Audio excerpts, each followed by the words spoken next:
Hello! Thank you to my fellow course designers for joining me today for my presentation on online learning preferences.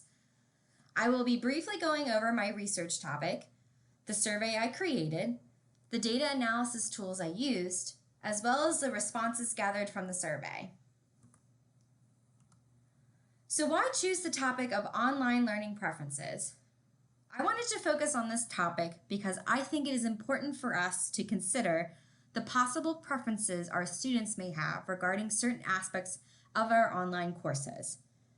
By taking the time to ask questions regarding things like learning styles, knowledge assessments, scheduling and pacing, etc., we can gain a better picture of what our students want as a part of their online learning experience. These results can also better inform our practices when designing these online courses to make sure we are meeting students' needs. Let's move on to the survey. To explore this topic further, I created a survey using a Google form. The survey consisted of 5 questions, all of which were multiple choice, with the last question including checkboxes so respondents could select more than one answer. In total, I received 35 responses. Once I received those responses, I used 2 methods to analyze my data. First, I used Google Forms provided data analysis tool to view the response summaries for each question. I could view pie charts visually displaying the total percentage for each response. I was also able to view the number of responses for each answer to each of my 5 questions, as well as see how each individual completed the survey. Lastly, I utilized Excel's data analysis tool to examine the quantitative data from the survey. First, I assigned each answer a numerical value, then translated the survey responses to those numerical values. Once that was completed, I used the descriptive statistics tool to populate several different calculations for each question, including the mean, median, and mode. Now let's dive into the actual survey questions and results.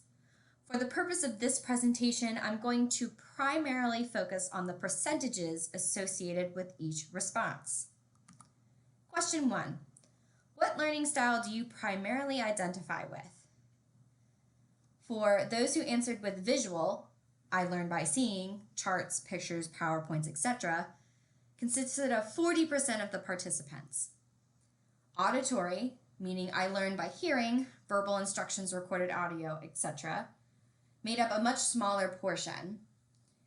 Kinesthetic, I learned by doing, hands-on touch, consisted of the majority of 42.9%, while the last, read and write, I learned by reading and writing, textbooks, note-taking, etc., consisted of 11.4% of respondents.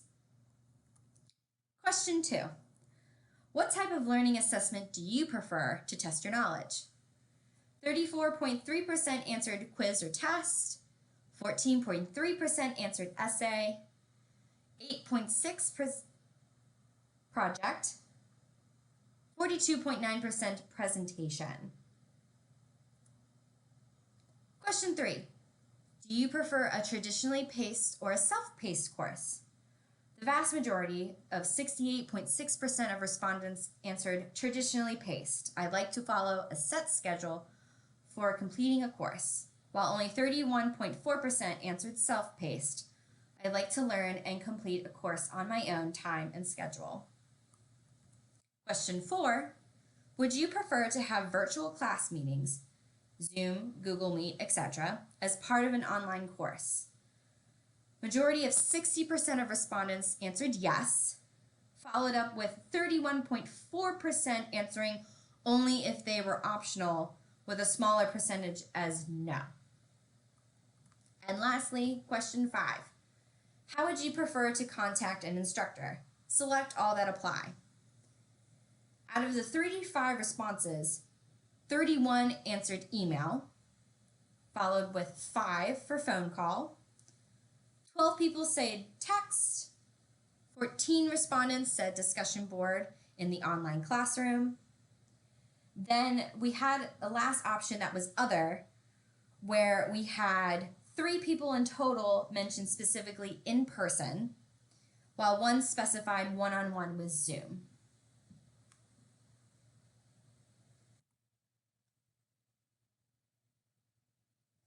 So in conclusion, what does this all mean for us as course designers? The results of these questions can serve as a reminder to us that it is important to provide our learning materials and assessments in a variety of formats to meet the needs and preferences of our students. These results also remind us that we should do our best to provide multiple options for participating, such as including optional virtual class meetings and providing multiple methods for contacting instructors. I hope this presentation was useful and informative to you all, and I thank you for your time.